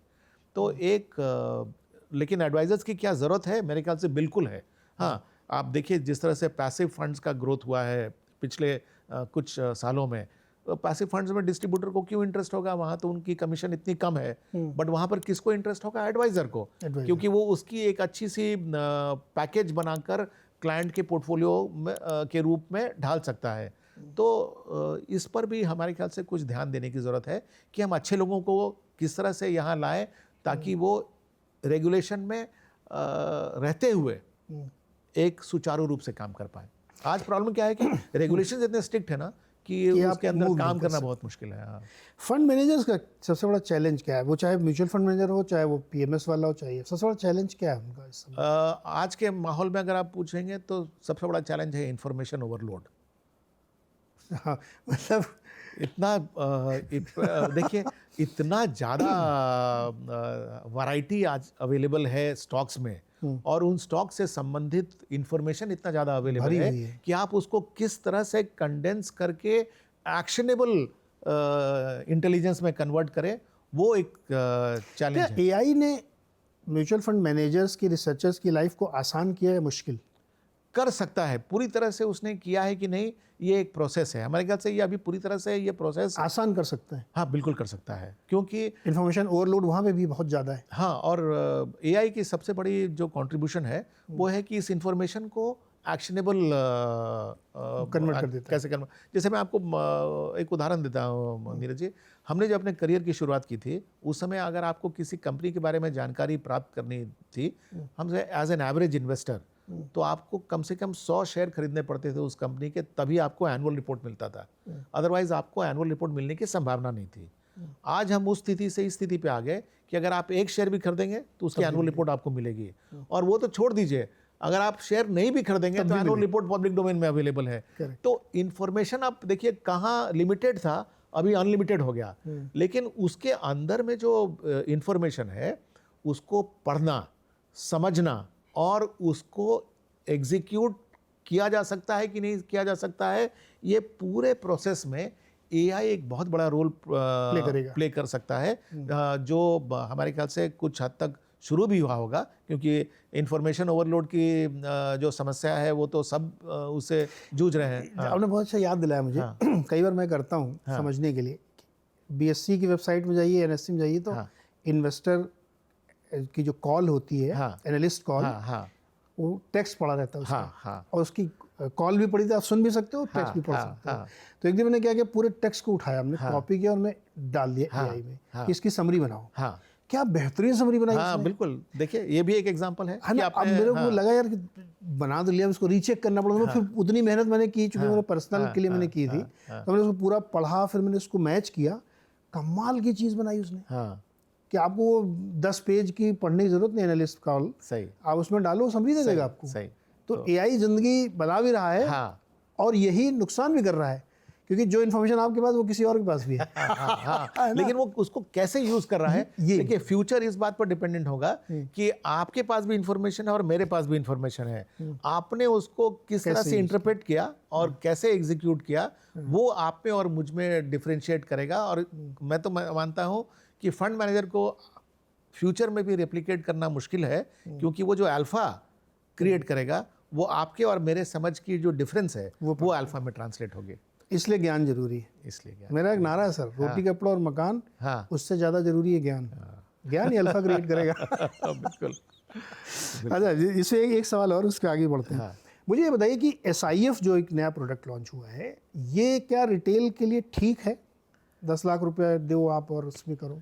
तो देखिए, सबसे पहले तो ये बहुत ही नया प्रोडक्ट क्लास है। हाँ, और इसमें दोनों तरफ एक्सपेरिमेंट हो रहे हैं। AMC भी एक्सपेरिमेंट कर रही है, हाँ, और जो इन्वेस्टर है वो भी एक्सपेरिमेंट कर रहा है। हाँ, AMC एक्सपेरिमेंट कर रही है कि उस SIF में अलग अलग वैरायटी ऑफ प्रोडक्ट्स लाके, और जो क्लाइंट है वो भी एक्सपेरिमेंट कर रहा है कि हम इसमें पैसा लगाते हैं, देखते हैं हमारी एक्सपेक्टेशन मीट होती है कि नहीं। लेकिन इस प्रोडक्ट की दो विशेषताएं हैं जो मेरे ख्याल से लॉन्ग टर्म में ये विनर हो सकता है। सबसे बड़ी विशेषता ये है कि इसमें वही टैक्स एडवांटेज आपको अवेलेबल है जो कि म्यूचुअल फंड के अंदर अवेलेबल है। एंड ये टैक्स एडवांटेज म्यूचुअल फंड को AIF PMS सबसे डिफरेंशिएट करता है। तो एक तो उसकी विशेषता हो गई। दूसरा है इसकी टिकट साइज। 10 लाख की जो टिकट साइज है वो अब average middle class house hold की अफोर्डेबिलिटी के अंदर है। तो ये affordability and the tax advantage is a very very powerful combination. अब इसमें मैन्युफैक्चरर कितने सही तरीके से फंड मैनेजर इनोवेट करके प्रोडक्ट लाता है और उस प्रोडक्ट को किस तरह से मैनेज किया जाता है, ये बहुत बड़ा कारण बनेगा इसके सक्सेस या फेलियर का। Regular fund plus naked shot, that is SIF। Yes, और इसमें फंड मैनेजर का रोल सबसे इम्पोर्टेंट है कि वो नेकेड शॉट करके कितना बना सकता है। हाँ। ये क्या वोलेटाइल मार्केट में ज़्यादा अच्छा परफॉर्म करेगा? देखिए, SIF में तो खैर बहुत सारे वेरिएंट्स निकलेंगे, हाँ, लेकिन डेरिवेटिव्स की जो कंट्रीब्यूशन किसी भी फंड में रहती है वो इस बात पर रहती है कि वो वॉलेटिलिटी को कितना इवन आउट कर सकता है। देखिए, गाइडलाइंस में भी लिखा हुआ है कि म्यूचुअल फंड मैनेजर हो या PMS मैनेजर्स हो, वो डेरिवेटिव्स यूज़ कर सकते हैं for the purpose of hedging. तो हेजिंग का मतलब क्या हुआ कि आपने घर के सामने में एक हेज बनाया है जहाँ पर कि तूफान अगर आए तो वो ठहर जाए। सर, हेज सबसे रॉन्गली इंटरप्रेटेड वर्ड है पूरे अपनी मार्केट का। ना, कमोडिटी मार्केट के हेज के लिए एक पूरा एक्सचेंज बना, हाँ, उसमें एक भी किसान आज तक हेज करने नहीं गया। अच्छा, आप MCX की बात कर रहे हैं? क्या कोई क्या? हाँ, तो ये हेज वेज तो कहने के लिए है, लेकिन एक्चुअली वो यूज़ होता है कि कैसे रिटर्न जनरेट किया जाए। तो ये तो बड़ी इंटरेस्टिंग बातचीत चल रही है। कई सारे इंपॉर्टेंट क्वेश्चन हैं। पहले आप बताइए सर, आपने कैसे शुरू किया? ये बचपन से मन था कि मार्केट में जाएंगे? फादर तो आपके अलग प्रोफेशन में थे। तो किसी ने मुझको एक बहुत सही संज्ञा दी है, I am an accidental fund manager. Oh, ये किसने दिया भाई? तो उसमें ऐसा है नीरज जी कि देखिए, मेरी रूट्स जो हैं वो बिहार की हैं, और आप जानते होंगे कि किसी भी सेल्फ रिस्पेक्टिंग बिहारी की फर्स्ट लव सिविल सर्विसेज होती है। हाँ, तो मैंने भी अपनी सिविल सर्विसेज की एग्ज़ाम लिखी और मेरे पहले अटेम्प्ट में मेरा सिलेक्शन हो गया। हाँ, लेकिन इस एग्ज़ाम लिखने के पहले हमने एक ऐड देखी थी पेपर में, यूनिट ट्रस्ट ऑफ इंडिया की advertising positions which in 1988 was offering a pay of 3,000 rupees। 88 में 3,000 रुपये? हाँ, अच्छा, मैं आपको ये 3,000 रुपये कितना इंपॉर्टेंट था मैं बता दूं। मैं जब हॉस्टल में रहता था तो मेरा मासिक खर्च including my pocket money was 500 rupees. Okay. तो ये मुझको 6 गुना ज़्यादा मुझे तनख्वाह मिलने वाली थी। तो मैंने UTI का एग्ज़ाम दिया, पास किया, ग्रुप डिस्कशन में पास किया, इंटरव्यू में पास किया, और इस जॉब को इसलिए लिया कि मुझे लगा कि मैं UTI की तनख्वाह लूँगा लेकिन तैयारी करूँगा सिविल सर्विसेज की। हाँ, लेकिन हमारी पहली अटेम्प्ट मैंने ज्वाइन करने के साथ ही मैंने अपना रिटन एग्ज़ाम दे रखा था सिविल सर्विस के, हमारी सिलेक्शन हो गई थी पहले अटेम्प्ट में। लेकिन मुझे वो जो 2 ऑल इंडिया सर्विसेज हैं IAS एंड IPS, ये मुझे फर्स्ट अटेम्प्ट में नहीं मिला। हाँ, तो इसलिए मैंने सेकेंड अटेम्प्ट भी लिया सिविल सर्विसेज में, मेरा सेकंड राउंड में भी सिलेक्शन हो गया, लेकिन unfortunately not for the two services. तो मैंने महसूस किया कि rather than accept group A service in the UPSC, I will continue in UTI. मैं जब यूटीआई में था उसी समय यूटीआई ने आईआईएम से लोगों को हायर करना शुरू किया at 1 grade higher than the grade at which I had joined. तो मैंने अपना समझा कि अगर मुझे यहीं करियर बनाना है तो आज नहीं तो कल इनके साथ compete करना पड़ेगा फॉर प्रमोशन। तो मैंने कैट का एग्ज़ाम दिया और मेरा IIM कैलकाटा में सिलेक्शन हो गया। तो मैंने फिर वहाँ से अपनी मैनेजमेंट की। हाँ, शायद यूटीआई के बॉसेस हाँ मेरी इस अचीवमेंट प्रोफाइल या जो भी कहें वो देख रहे थे, तो उन्होंने मुझको जॉब पे रोटेट कर दिया। हाँ, और मैंने अपनी करियर की शुरुआत पहले कलकत्ता में की, फिर मेरी पोस्टिंग भुवनेश्वर में हो गई। 1995 में नीरज जी, जब आईटी उतना ज़्यादा लोग जानते नहीं थे, उस समय हमने भुवनेश्वर में अपने सारे कंप्लेंट प्रोसेसेस को ऑटोमेट कर दिया। यूटीआई के मैनेजिंग डायरेक्टर भुवनेश्वर आए हुए थे, उनको हमने अपना प्रोसेस दिखाया। वो ये प्रोसेस देख के गए और 1 हफ्ता के अंदर मेरा ट्रांसफ़र बॉम्बे कर दिया। हाँ, और वहाँ पर उन्होंने मेरी पोस्टिंग कर दी इन्वेस्टमेंट टीम में। तो ये सब मेरे लिए कोई भी इंटेंडेड या डिज़ाइन नहीं था। जब मैं इन्वेस्टमेंट टीम में आया तो जो मैंने रवैया अपनाया था throughout my educational career as well as my professional career, कि जो भी काम करना है सिंसियरली करना है, तो मैंने अपने इन्वेस्टमेंट के जर्नी को भी सिंसियरली करना शुरू किया। इन द प्रोसेस मैं काफ़ी कुछ बाज़ार में सीख पाया। एंड चूँकि मैं बिल्कुल रॉ एंड अनएजुकेटेड सा आया था, इसलिए मेरी दिमाग जो है उसकी स्पॉन्ज एकदम बिल्कुल सब कुछ अच्छे से एब्जॉर्ब कर पाई थी। प्लस मैनेजमेंट के एजुकेशन ने मुझे बेसिक तो सिखा पढ़ा के भेजा ही था। उसके बाद हमको लगता है, मैं समझता हूँ, मेरी अपनी ओपिनियन है कि शायद सब कुछ आप अपने से नहीं कर सकते, कुछ कुछ शायद डेस्टिनी में लिखा रहता है। तो 2001 में यूटीआई में एक बहुत बड़ा स्कैंडल हुआ। हाँ, और यूटीआई का विभाजन हो गया US 64। हाँ, तो जब उस विभाजन में मुझे फंड मैनेजर बनाया गया और मुझे 4 फंड दिए गए जिनका कॉर्पस 300 करोड़ था। किस्मत देखिए कि मैंने यूटीआई के लिए सबसे पहले अवार्ड जीत लिया। क्या और उस समय में यूटीआई को डेस्परेटली ज़रूरत थी पॉजिटिव पब्लिसिटी की। तो वो अवार्ड जीतने के बाद मेरी यूटीआई में रेपुटेशन बढ़ी। और यूटीआई ने जब IL&FS म्यूचुअल फंड को एक्वायर किया तो उनके सारे इक्विटी फंड्स मुझे दे दिए गए मैनेज करने के लिए। तो ओवरनाइट 3000 करोड़ से मैं 3500 करोड़ मैनेज करने लगा। उसके बाद 16 साल यूटीआई में काम करने के बाद मैं SBI म्यूचुअल फंड गया एज हेड ऑफ इक्विटी। तो जब मैं वहाँ गया तो वो 17 साल पुरानी फंड हाउस थी with 6500 crore of assets under management. मैं समझता हूँ कि शायद भगवान तब भी मुझ पर मुस्कुरा रहे थे क्योंकि मार्केट बुलिश था और मेरी कंट्रीब्यूशन सिर्फ 2 रही। एक, जब मैं वहाँ गया तो वहाँ की इन्वेस्टमेंट टीम बिल्कुल ज़ीरो थी। हमारे प्रेडिसेसर अपने साथ पूरी इन्वेस्टमेंट टीम को ले गए थे। मैंने स्क्रैच से इन्वेस्टमेंट टीम वहाँ पर खड़ी की। That is my contribution number 1। Number 2, हमने जो पोर्टफोलियोज थे SBI म्यूचुअल फंड को, उनको साफ करके वही स्टॉक रखे जो मुझे कंफर्टेबल रखते थे। इन दोनों चीज़ों का परिणाम ये हुआ कि हम लोगों ने 3 साल में 34 अवार्ड जीते। क्या बात। और यही फंड हाउस जो कि 17 साल में 6500 करोड़ की हुई थी, वो 3 साल में 6500 से 36000 करोड़ की हो गई। इन द प्रोसेस SBI ने मुझको रिवॉर्ड भी किया। They elevated me to the post of the chief investment officer.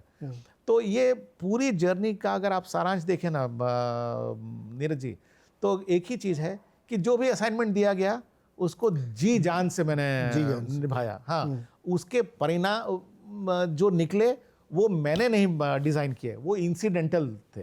तो 2 बार यूपीएससी क्लियर किया, ग्रुप ए की नौकरी छोड़ी, यूटीआई में आए, उसके बाद 2 यूटीआई प्लस SBI में कमाल किया। एस्ट्रोलॉजी मानते हैं आप? देखिए ना, अंगूठी पहनता हूँ मैं। क्योंकि कोई और था जो करा, मतलब ग्रुप ए की नौकरी ठीक है, IAS नहीं मिला, IPS नहीं मिला, तो बहुत उसके अलावा बहुत अच्छी चीज़ छोड़ते नहीं लोग। लेकिन इसी के लिए मैंने कहा किसी ने मुझे बहुत सही संज्ञा दी है, एक्सीडेंटल फंड मैनेजर। ओके, तो वहाँ से सीमलेस। तो फाइनेंस में मज़ा आता है क्या आपको? ये सब गणित वणित वाले काम गणित से ज़्यादा जिस चीज़ में मुझको मज़ा आता है और जो मैं समझता हूँ कि शायद मुझे वो एज देता है इन माय पीयर ग्रुप, वो ये है कि मुझे चीज़ें समझने में ज़्यादा समय नहीं लगता। हाँ, सो अगर Quick आप learner है आप। हाँ, तो देखिए मार्केट का सबसे बड़ा जो चैलेंज है वो इतने सारे बिजनेस मॉडल्स हैं, उनको समझने में अगर आप चाहें तो एक एक कंपनी में आप पीएचडी कर सकते हैं। हाँ, बिल्कुल, तो बिल्कुल। हमें तो क्या है कि we have to look at a large number of things, तो मुझे चीज़ें समझने में ज़्यादा समय नहीं लगता। दूसरी जो है वो अगेन मैं कहता हूँ कि गॉड्स गिफ्ट। हाँ, मेरी इंस्टिंक्ट्स बहुत स्ट्रांग है। हाँ, आप मुझे 2 समांतर इन्वेस्टमेंट ऑप्शन दे दें, हाँ, काफ़ी संभव है कि मैं जिस पर उंगली रखूंगा वो उन वही दोनों में से चलेगा। ज़्यादा प्रॉफिटेबल अभी मैं दूंगा आपको।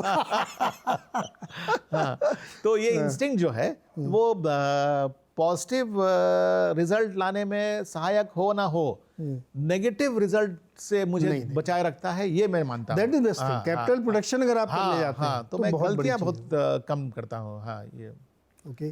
तो फंड मैनेज करने में या कंपनी को समझने में, या जो हम इसको एक वर्ड में क्या कहें, मुझे समझ नहीं आता, हम लोग तरह तरह के वर्ड बना के बैठे हुए हैं। इसमें इंपॉर्टेंट क्या है? जैसे आपने कहा इंस्टिंक्ट, इंस्टिंक्ट को आप क्या कहते हैं? डेटा बैक्ड साइकोलॉजी है क्या ये? हाँ, ये बिल्कुल देखिए, मैं अगर अपने प्रोसेस को समझूं तो चूंकि मैं डिसीजन लेता हूं based on number of inputs, हाँ, लेकिन मैं कभी कोई डिसीजन सिर्फ शौकिया तौर पे नहीं लेता हूं। जैसे मैंने कहा आपको कि मेरी इंस्टिंक्ट बहुत स्ट्रांग है, बट मैं कभी इंस्टिंक्ट के बेसिस पर डिसीजन नहीं लेता क्योंकि मैं फियरफुल हूँ। उसके पीछे प्रूफ होना चाहिए। हाँ, क्योंकि अगर देखिए मेरे पास क्योंकि मेरे मन में हमेशा ये डर रहेगा कि हो सकता है मेरी इंस्टिंक्ट गलत हो, तो उसको ओवरकम करने के लिए मुझे क्या चाहिए? I need facts.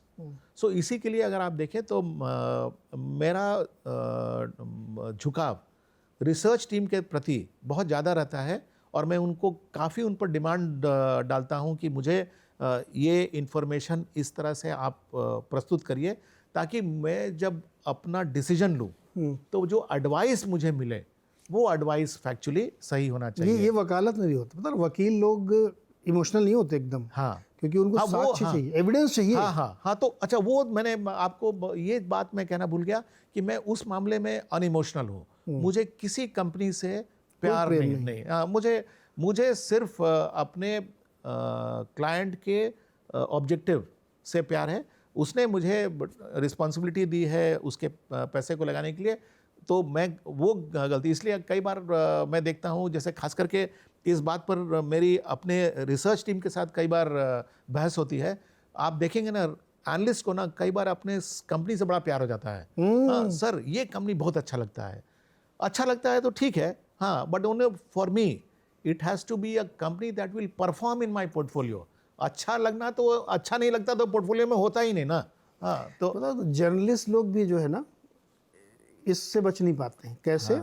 कि जो आदमी जो बीट कवर करता है, कोई फाइनेंस कवर कर रहा है, कोई इन्वायरमेंट कर रहा है, कोई कॉमर्स कर रहा है, 10 साल तक अगर आपने एक बीट कवर कर ली तो आप उसके प्रवक्ता बन जाते हो। उसके सामने आप बुराई करके देखो, सही, वो आपको 10 बिछल लगता सरकार यही चला रहे हैं। अरे भाई आप रिपोर्टर हो यार। लेकिन वो बायसनेस उसके अंदर इतनी भयानक हो जाती है कि वो फाइनेंस मिनिस्ट्री के खिलाफ कुछ सुन नहीं सकता। हाँ, तो ये मैं समझता हूँ कि मुझे इसमें एक और सवाल साइकोलॉजी, कुछ लोग होते हैं जो ये प्योर साइको क्वेश्चन है कि अगर मेरी ऐसी नियत है कि मुझे हर चीज़ में कमी देखनी है, किसी को मुझे हर चीज़ में पॉजिटिव ही देखना है, हाँ, ये बायस कैसे दूर हो करें, ये इससे कैसे बचें? हाँ, तो ये थोड़ा डिफिकल्ट है नीरज जी। हाँ, बिकॉज देखिए आदतन हम लोग ऑफ कैम बात कर रहे थे कि कुछ लोग होते हैं जिनको नेगेटिव ही देखना है, बिल्कुल, तो ढूंढते रहते क्या क्या नेगेटिव है। सही, तो ये बैलेंस बड़ा डिफिकल्ट है। हाँ, जो आपने बात कही ना, हाँ, कुछ लोग हैं जो आदतन पॉजिटिव देखते हैं। कोई भी सिचुएशन में उनको सिर्फ पॉजिटिव दिखता है। हाँ, और कुछ लोग हैं जिनको किसी भी सिचुएशन में ना वो ग्लास हमेशा उनको हाफ फुल ही दिखेगा। हाँ, लेकिन तो ये बैलेंस कि आप किसी चीज़ को ऑब्जेक्टिवली देखें, हाँ, ये एक बहुत बड़ा चैलेंज है जिसको विच इज़ वाई मैं समझता हूँ कि 92 साल की उम्र में भी वॉरेन बफे अगर कहते हैं कि वो बाजार को समझने की कोशिश कर रहे हैं, आई थिंक वो यही समझने की कोशिश कर रहे हैं कि कहाँ पॉजिटिव देखें, कहाँ नेगेटिव देखें और दोनों के बीच का बैलेंस कब ले। Market is a process, is a process, ये चलता ही रहेगा, हमेशा चलता रहेगा। हाँ। तो ये जो इतना आप दिमाग लगाते हैं, तो इससे निजात पाने के लिए क्या करते हैं? तो मुझे सिनेमा का बहुत शौक है। फिल्में? हाँ, फिल्मों का बहुत शौक है। एंड ये शौक जो है मेरे साथ मेरी पूरी परिवार शेयर करती है।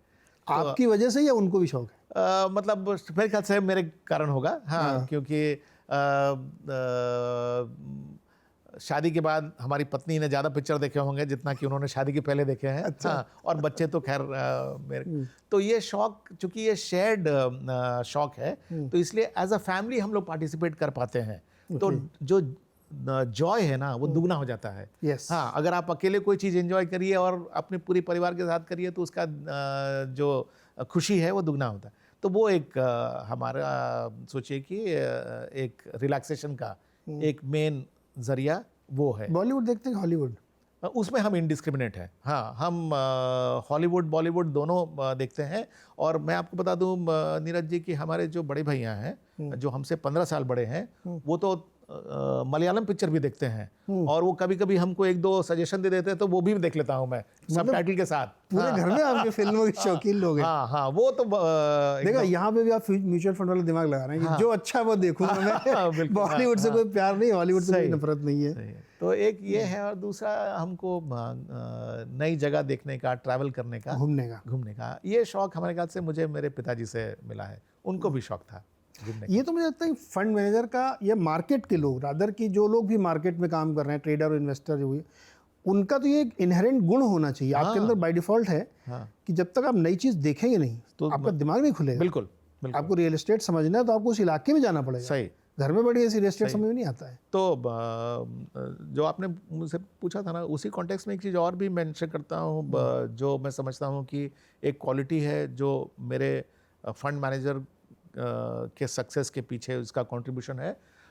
मेरी जनरल नॉलेज बहुत स्ट्रांग है। मैं स्कूल से ही क्विज कंपटीशन में, यूपीएससी का तो जीएस पढ़ने की आदत डाल तो वो भी कह सकते हैं। तो उसे तो ट्रैवल करने से क्या होता है ना, you are generally informed about a lot of things, जिसको कि आप कई कॉन्टेक्स्ट में अप्लाई कर सकते हैं। नहीं, ये बड़ी अच्छी बात थी। बचपन में मेरे अंकल ने मुझे इसे जल्दी, हमारे उनसे बहुत ऐसे डिस्कशन बात होती थी।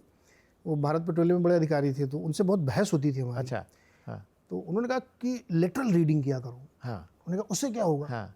अरे बोले तुम पढ़ो तो उसको। उन्होंने कहा उससे होगा क्या? बोले ये तो बताओ, मैं क्यों पढ़ूँ? बोले कुछ भी तुम जो पढ़ोगे ना वो बेकार नहीं जाएगा, कभी ना कभी तुमको काम आएगा। मैं कैसे बताओ? बोले एक तो तुम्हारा वाक्य विन्यास बहुत अच्छा हो जाएगा, मनोहर कहानियाँ पढ़ो, सेंटेंस फ्रेमिंग तुमको समझ में आएगी, जनरल नॉलेज किताबें पढ़ो, डिक्शनरी पढ़ो, 10 वर्ड सीखोगे। तो जब आप बहुत सारी चीज़ें देखते सुनते ऑब्जर्व करते हैं ना, तो आपकी वोकेबुलरी लेक्सिकॉन बहुत होन हो जाती है। और जो आपने बात की ना वो एकदम सही कि आपको लेटरल रीडिंग, लेटरल थिंकिंग का अगर शौक है, घूमने फिरने का, चीज़ों नई चीज़ एक्सप्लोर करने का, तो बहुत ही ज़्यादा आप रिच फील करते हैं। ये एकदम सही बात है। और चूंकि आप यूपीएससी वाले हैं तो भाई आदत आपको ये है कि कुछ ना कुछ, मतलब प्रतियोगिता दर्पण तो मुझे लगता है मैंने मुंबई आने के बाद तक पढ़ी थी। ओके। मुझे शौक था। अभी थे सिविल सर्विसेज? नहीं, मैंने सिविल दिया नहीं कभी। मैं सीधे पीजी करके जर्नलिज्म में आ गया। अच्छा। लेकिन पीजी का मेरा बहुत कभी ऐसा इच्छा नहीं थी।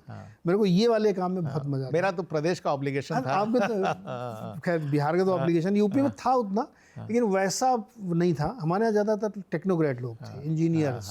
तो इधर उधर सब इंजीनियर और टीचर, हमारे यहाँ भरमार है सब। या तो टीचर है या इंजीनियर है।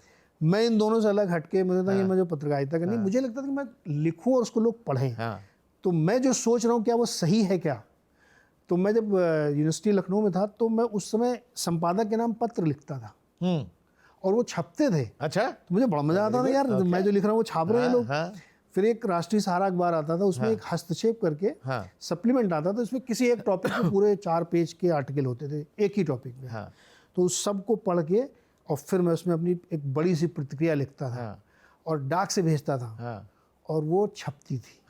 ये मेरे लिए किक था कि यार मैं सोचता सही हूँ, तो मुझे यही काम करना, मजा आता था, उससे थ्रिल था एक। तो वो फिर एक रास्ता बन गया कि मैं IMC चला गया, जर्नलिज्म कर लिया, ये वो सब पूरा करके आया।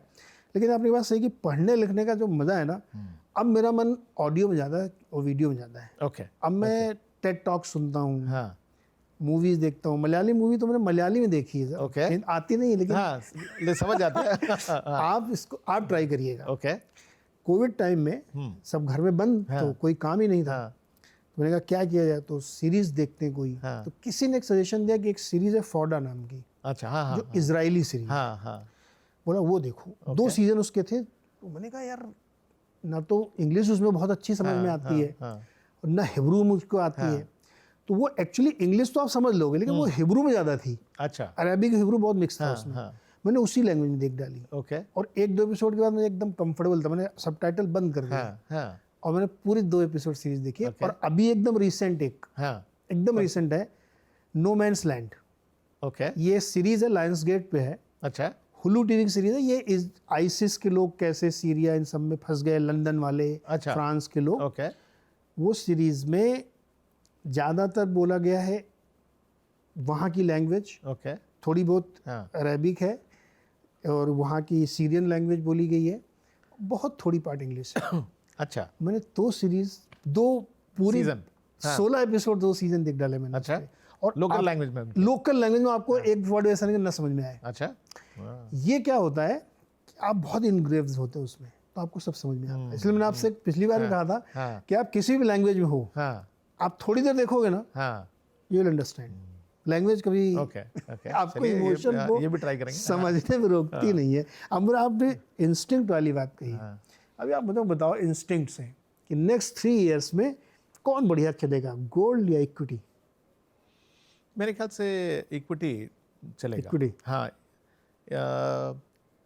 इसको इस तरह से मैं समझिए, क्योंकि मेरा बायस भी है। हाँ, हाँ। लेकिन देखिए, होता क्या है ना कि समय समय पे कोई एसेट क्लास एक्सेलरेट कर जाता है। हाँ। और फिर उसके बाद वो सुस्ताता है। जो पिछला साल भर गुजरा उसमें गोल्ड एक्सेलरेट कर गया और इक्विटी ने सुस्ताया। तो अगर मैं इंडियन इक्विटी को कॉन्टेक्स्ट लेकर देखूं, तो मुझे लगता है कि जो कुछ फैक्टर्स हम लोगों ने डिस्कस किए शुरू के स्टेज में, उन सब फैक्टर्स के मद्देनज़र गोल्ड के फेवर में सिर्फ 3 बातें हैं नीरज जी। हाँ। सबसे पहली बात ये कि मेरे ख्याल से ये एक स्ट्रक्चरल प्रोसेस है जो डॉलर के ग्लोबल इम्पोर्टेंस को कम होते देख रहा है गोल्ड के प्राइसेस में। वो factor number 1। Factor number 2, central banks का अग्रेसिवली गोल्ड का खरीदना, ये सेकंड फैक्टर। और तीसरा, जब भी लोगों के मन में इकोनॉमिक फैक्टर्स को लेकर फियर बढ़ता है, तब तक गोल्ड की डिमांड जो है वो बढ़ती है।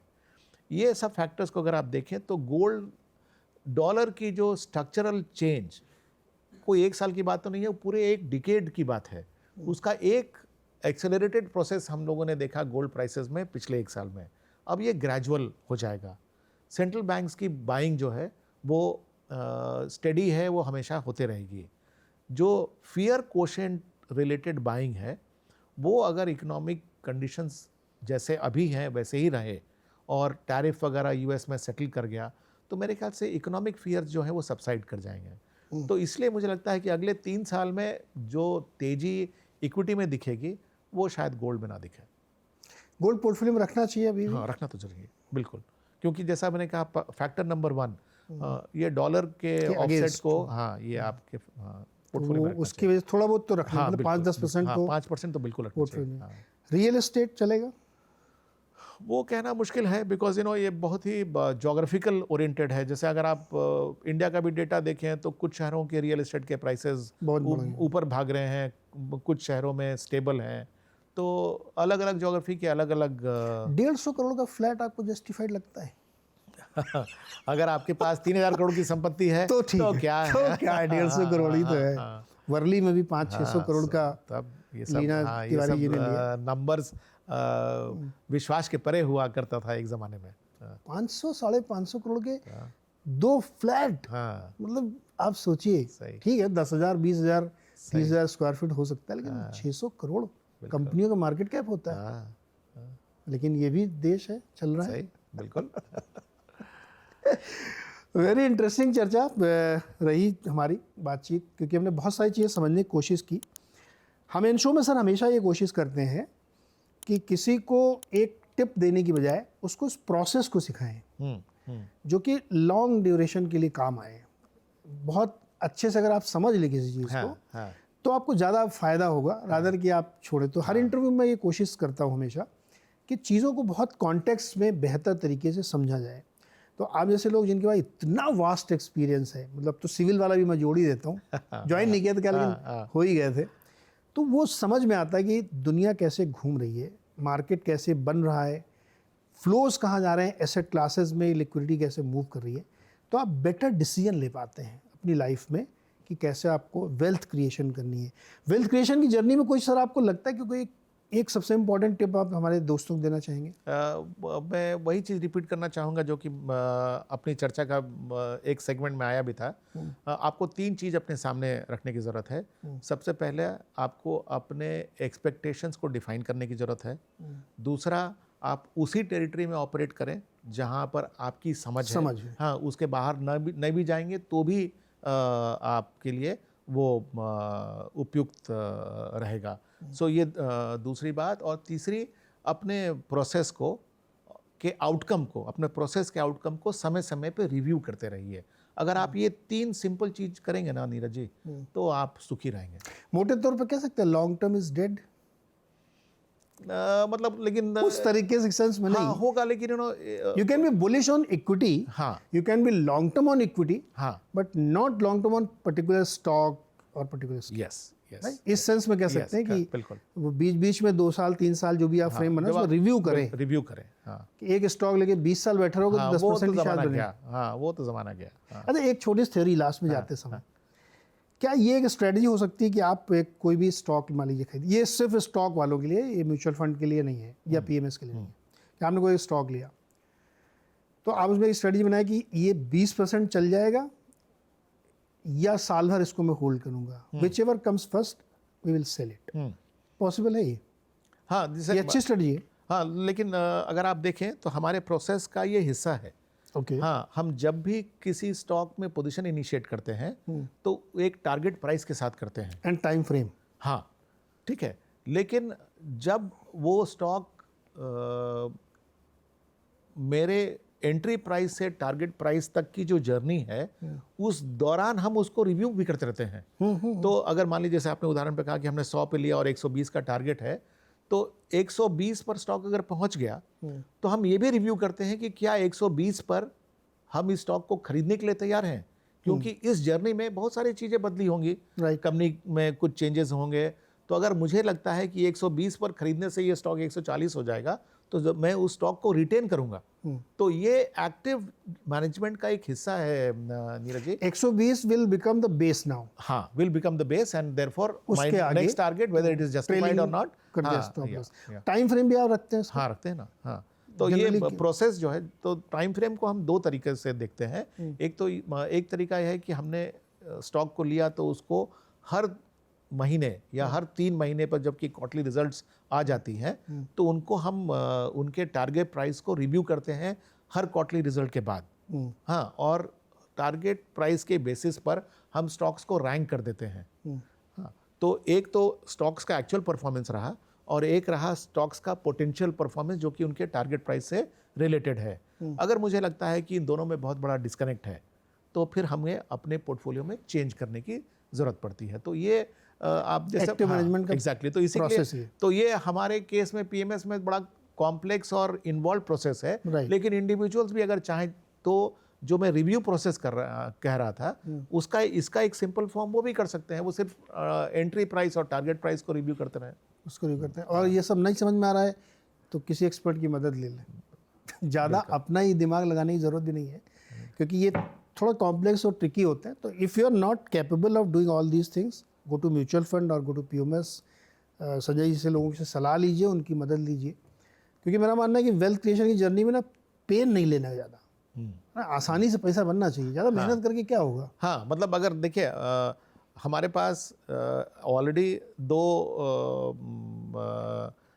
हमारे समय के 2 ऑलरेडी डिमांड्स हैं। एक तो हमारा प्रोफेशन Yes. और एक हमारा क्या family and Work life balance. हाँ, वर्क लाइफ बैलेंस। तो वर्क और लाइफ के बैलेंस के बीच में हम ये क्यों कॉम्प्रोमाइज करें एक तीसरी चीज को समय देके? सीरियसली तो बहुत ज़्यादा नहीं, अगर खुद कर सकते हैं फुल टाइम है तो अलग बात है, अदरवाइज किसी प्रोफेशनल की मदद लीजिए, उसमें कोई बुराई नहीं। डॉक्टर के पास जाते हैं आप तो यहाँ भी फाइनेंशियल डॉक्टर के पास जाइए, ये तरीका होता है।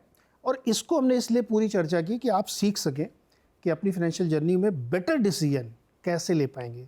100% ठीक तो शायद कोई नहीं ले पाता, वॉरेन बुफे भी कई बार गलत पड़ते हैं, लेकिन सच के करीब पहुँच के डिसीजन लेना ये इस पॉडकास्ट का, इस चैनल का मकसद है।